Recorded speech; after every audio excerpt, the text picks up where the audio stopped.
Bismillahirrahmanirrahim. Assalamualaikum warahmatullahi wabarakatuh. Terima kasih kerana telah menghadiri ke dalam pameran dalam talian saya yang bertajuk Penghayatan Akidah dan Ibadah berpandukan sunnah Rasulullah SAW mampu membina peribadi dan jati diri Muslim. Sebelum saya mulakan pameran saya, izinkan saya untuk memperkenalkan diri saya terlebih dahulu. Nama penuh saya ialah Muhammad Fakhruddin bin Razali dan saya merupakan pelajar PPISMP Bahasa Melayu 2024 hingga 2029. Jadi, baiklah, kita teruskan kepada isi kandungan pameran pada hari ini.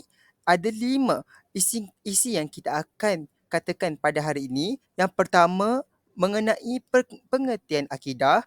Yang kedua, kelebihan penghayatan dari aspek akidah. Yang ketiga, pengertian ibadah. Yang keempat, kelebihan penghayatan dari aspek ibadah. Dan yang terakhir sekali adalah kesimpulan. Jadi, kita pergi kepada yang pertama iaitu pengertian akidah. Akidah menurut bahasa ialah kata kerja aqada yaqidu yang membawa maksud ikatan atau simpulan yang kuat dan teguh seperti tali. Menurut istilah pula, akidah bererti kepercayaan, keyakinan atau keimanan yang murni yang tidak dihadiri dengan sebarang keraguan. Baiklah, kita pergi kepada kelebihan penghayatan dari aspek akidah. Yang pertama ialah melahirkan kepimpinan. Hal ini kerana jika seorang Muslim itu mengamalkan akidah dan sunnah Rasulullah, ia akan mempelajari tentang sifat-sifat kejujuran dan amanah yang terdapat dalam diri Rasulullah. Sebagaimana kita tahu, Rasulullah SAW merupakan contoh yang terbaik dalam soal kejujuran dan amanah. Pemimpin yang mengikuti sunnah baginda akan sentiasa jujur dalam tindakan, percakapan dan keputusan. Inilah perkara yang meningkatkan kepercayaan orang bawahan terhadap kepimpinan mereka. Yang kedua ialah membentuk akhlak mulia. Jadi, seseorang Muslim yang mengikuti teladan Rasulullah akan mempelajari bahawa Rasulullah SAW adalah merupakan contoh yang terbaik dalam semua aspek kehidupan termasuk akhlak. Baginda terkenal dengan sifat-sifat mulia seperti jujur, amanah, lemah lembut, sabar dan belas kasihan. Dengan mengamalkan sunnah baginda, seseorang akan belajar untuk menjadi lebih sabar, jujur dan bertanggungjawab dalam setiap interaksi mereka dengan orang lain. Seterusnya ialah memahami konsep ma'rifatullah. Jadi, apakah itu konsep ma'rifatullah? Maksud ma'rifatullah ini merupakan akidah yang berpandukan sunnah Rasulullah SAW menekankan pemahaman tentang tauhid, iaitu mengenali Allah sebagai Tuhan yang Maha Esa. Sunnah Rasulullah SAW memberikan panduan tentang bagaimana seseorang boleh mengenal Allah melalui sifat-sifatnya yang mulia. Dalam penghayatan ini, kita akan belajar untuk tunduk dan patuh kepada Allah dengan sepenuh hati dan memahami bahawa setiap aspek kehidupan harus berpaksikan kepada Allah. Jadi, yang terakhir sekali adalah melahirkan sikap pengorbanan. Jadi, melalui penghayatan akidah dan ibadah menurut sunnah Rasulullah, seorang Muslim itu dapat melahirkan sikap pengorbanan. Hal ini kita dapat lihat kepada Rasul kita iaitu Rasulullah SAW sendiri telah menghadapi pelbagai cabaran dan kesukaran dalam menyebarkan ajaran Islam. Umat Islam juga telah diajar untuk bersabar dan bersedia berkorban demi agama dalam keadaan susah atau senang. Sunnah ini menginspirasi umat untuk bersikap tabah serta sanggup mengorbankan keselesaan diri demi kebaikan bersama. Hal ini terdapat dalam disebut dalam surah Al-Hujurat ayat ke-15. Bismillahirrahmanirrahim. Innamal mu'minuna allazina amanu billah billahi wa rasulihi thumma lam yartabu wajahadu bi amwalihim wa anfusihim fi sabilillah ulaika humus shadiqun. Bermaksud, sesungguhnya orang-orang yang sebenar-benarnya beriman hanyalah orang-orang yang percaya kepada Allah dan Rasul-Nya. Kemudian mereka terus percaya dengan tidak ragu-ragu lagi serta mereka berjuang dengan harta benda dan jiwa mereka pada jalan Allah. Mereka itulah orang-orang yang benar pengakuan imannya. Jadi orang-orang yang suka berkorban ini adalah merupakan orang-orang yang suka mengorbankan hartanya ke arah jalan yang baik dan benar.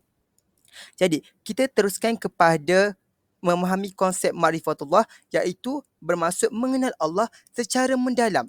Bukan hanya melalui ilmu, tetapi juga melalui pengalaman spiritual dan penghayatan yang mendalam terhadap sifat-sifat dan kebesarannya. Ia merupakan tahap pengenalan dan kesedaran yang lebih tinggi mengenai Allah Subhanahu Wa Taala yang membentuk keyakinan teguh dan hubungan yang erat antara seorang hamba dan Tuhannya. Kesan apabila kita memahami konsep marifatullah ialah kita tidak akan rasa takut kepada yang lain selain daripada Allah Subhanahu Wa Taala. Jadi, ada tentang konsep marifatullah ini yang disebut di dalam Al-Quran, iaitu di dalam surah Al-Imran ayat 102. Bismillahirrahmanirrahim. Ya ayyuhallazina amanuttaqullah haqqa tuqatih wa la tamutunna illa wa antum muslimun. Ayat ini bermaksud, wahai orang-orang yang beriman, bertakwalah kamu kepada Allah dengan sebenar-benar takwa dan jangan sesekali kamu mati melainkan dalam keadaan Islam. Jadi, kita akan pergi kepada aspek yang seterusnya, iaitu tentang ibadah.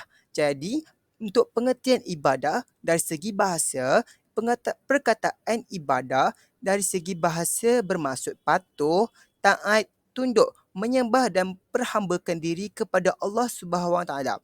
Secara dasarnya, ia merujuk kepada amalan-amalan khusus yang didirikan khas untuk Allah Subhanahu Wa Taala seperti solat, berpuasa, membayar zakat dan menunaikan haji dan umrah.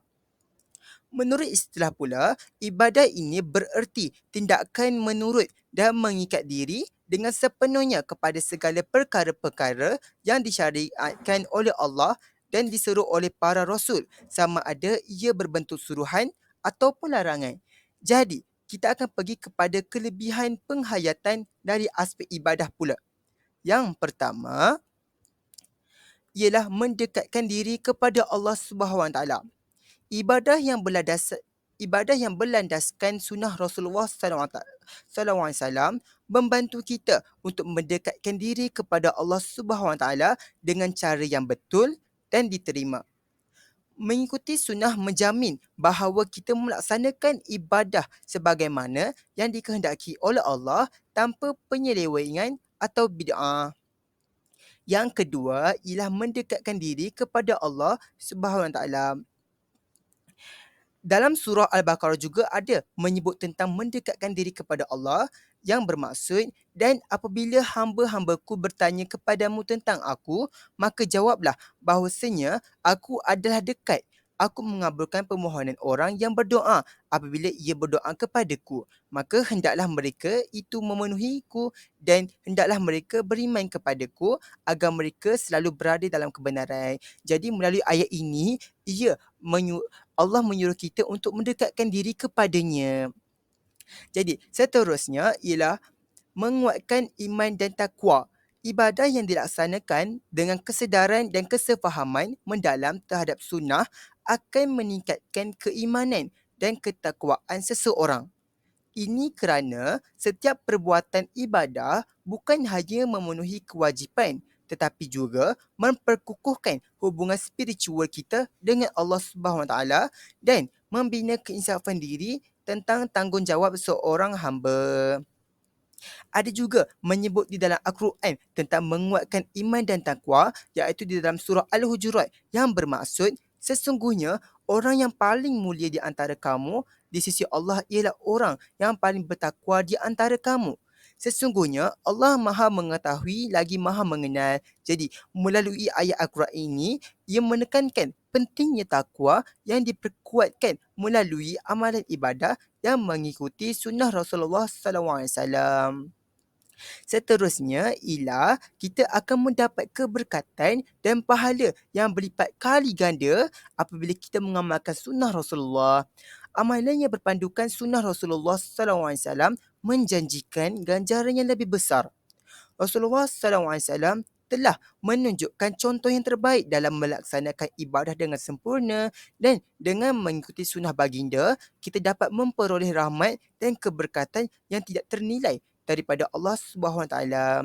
Yang terakhir sekali ialah mendapat keberkatan dan pahala yang berlipat kali ganda menurut ayat di dalam Al-Quran iaitu di dalam surah Al-Ahzab yang bermaksud sesungguhnya telah ada pada diri Rasulullah itu suri teladan yang baik bagimu bagi orang yang mengharapkan rahmat Allah dan kedatangan hari kiamat dan dia banyak menyebut Allah. Menurut ayat ini telah menunjukkan bahawa dengan mengikuti sunnah Rasulullah, kita akan dapat membawa keberkatan dan pahala yang besar daripada Allah. Jadi, untuk kesimpulan pameran saya, dengan ini boleh disimpulkan bahawa akidah dan ibadah merupakan suatu tonggak yang penting dalam kehidupan kita. Oleh itu, sebagai umat Islam, kita hendaklah mengutamakan akidah dalam segala pekerjaan di dunia. Perkara ini sejajar dengan saranan Rasulullah SAW terhadap umatnya supaya mengenali Allah terlebih dahulu, iaitu memahami konsep ma'rifatullah dan melakukan semua perkara yang berlandaskan syariat agar kita sentiasa di jalan yang benar. Jadi, saya rasa itu sahaja untuk pameran saya pada hari ini. Sekian daripada saya. Terima kasih.